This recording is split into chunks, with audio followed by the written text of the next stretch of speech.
Interview à Déborah du professeur Walter Salin, août 2020. Question numéro 2. En 2022, on célébrera le 30e anniversaire de la première apparition de Marie, Vierge de l'Eucharistie à Manduria. Cette date a-t-elle un sens eschatologique quant à l'avenir du monde? Et par rapport à l'échiquier géopolitique actuel, qu'est-ce que la Vierge Marie t'a laissé entrevoir? Oui, en 2022, cela fera 30 ans depuis le début des apparitions de Marie. Je ne sais pas en quoi cela pourra influencer l'avenir, mais il est sûr que Notre-Dame nous a promis un temps de paix rétabli. Bien évidemment, comme cela s'est déjà produit, quelqu'un est venu me voir et m'a demandé: « Mais les choses que la Dame a dites pendant cette longue période, allons-nous les voir se réaliser ?» Et j'ai répondu: « Bien sûr que nous les verrons accomplis, mais les verront surtout nos enfants, qui se trouveront dans un contexte historique très très spécial. Moi je l'appelle temps sauvage, parce que l'homme, ayant perdu le sens de la vie spirituelle et surnaturelle, aura aussi perdu la foi, comme il est écrit, et il n'y aura plus de foi sur terre, sauf dans quelques cœurs. Alors, les créatures devront s'affronter sur tous les plans. Et dans cette situation se vérifieront les paroles déjà prononcées par la Dame, et nous savons qu'il n'y a pas de changement, pas de révolution, si ce n'est dans la douleur, la pénitence, le sacrifice et le sang. Parce que, si nous nous préparons bien, nous serons en mesure d'affronter les épreuves de manière digne. Ces épreuves existeront et elles auront lieu au cours de nos vies. J'ai déjà eu l'occasion de dire dans le passé que nous les annoncerons, nous, les confidents, en temps voulu. Certainement de façon et avec une succession différente, parce qu'il y a d'autres endroits qui ont eu des révélations et des secrets. Ceci ne veut pas dire qu'à Manduria se produiront les mêmes choses qui pourront arriver à Medjugorje ou à Garabandal, si ce n'est les choses globales. Il y aura des situations et des conséquences différentes, mais en fin de compte, les événements qui arriveront ne serviront qu'à une grande préparation, car le monde étant arrivé à la croisée des chemins, devra faire un choix.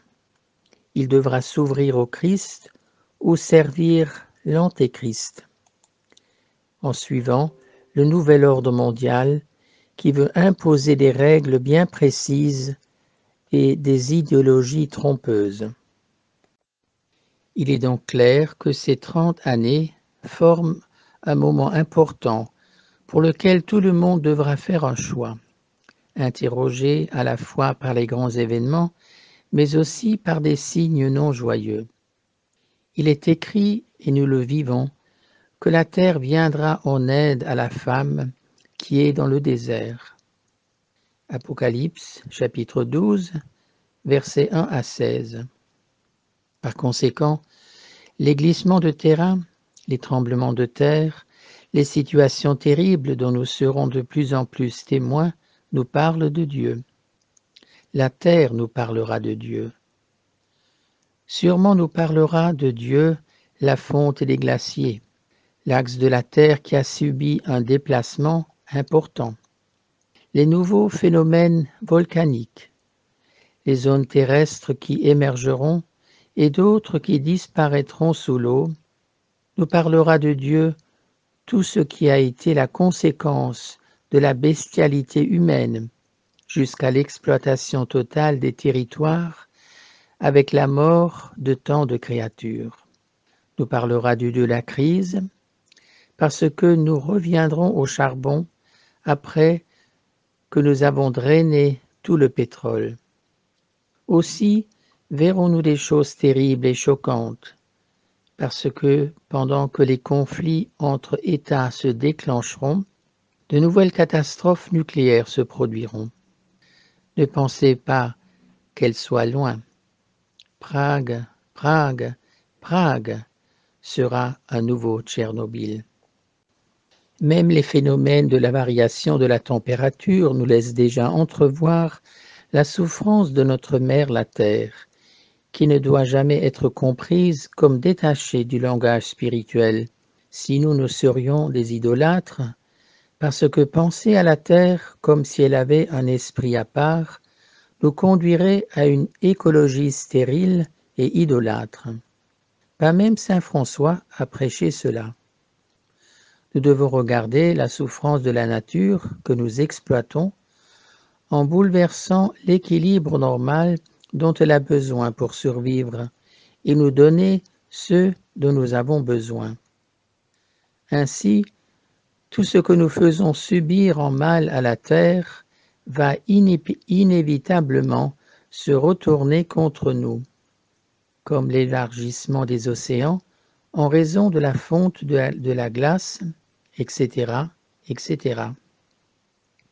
Tout cela, non seulement à cause d'un facteur climatique, mais aussi à cause de l'exploitation exagérée des matériaux, entraînant la pollution de l'air, voire le trou d'ozone, a fait en sorte que tout ce qui aurait dû être disponible pour 2, 3, 4, 5 siècles a été pratiquement aspiré.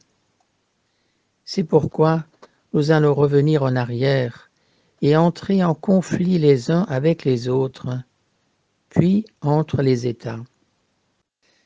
L'Amérique entrera aussi en guerre, mais elle sera forcée d'abandonner le conflit, étant obligée à se retirer en raison d'une série de catastrophes naturelles. En particulier, il s'agira d'ouragans violents d'une ampleur sans précédent qui frapperont ces territoires. Ces événements forceront l'armée américaine à revenir pour s'engager avec son propre peuple, alors au bord de l'épuisement. Je voudrais encore ajouter que l'homme sera de plus en plus égoïste, ayant refusé à Dieu la prérogative de nous donner le conseil et la suprématie de la divine illumination. Pour avoir oublié sa seigneurie et profané son sanctuaire, nous serons obligés de faire des considérations sur le résultat de ce que nous serons vraiment en mesure de faire, car confus par des puissances néfastes dans la pensée et dans le cœur.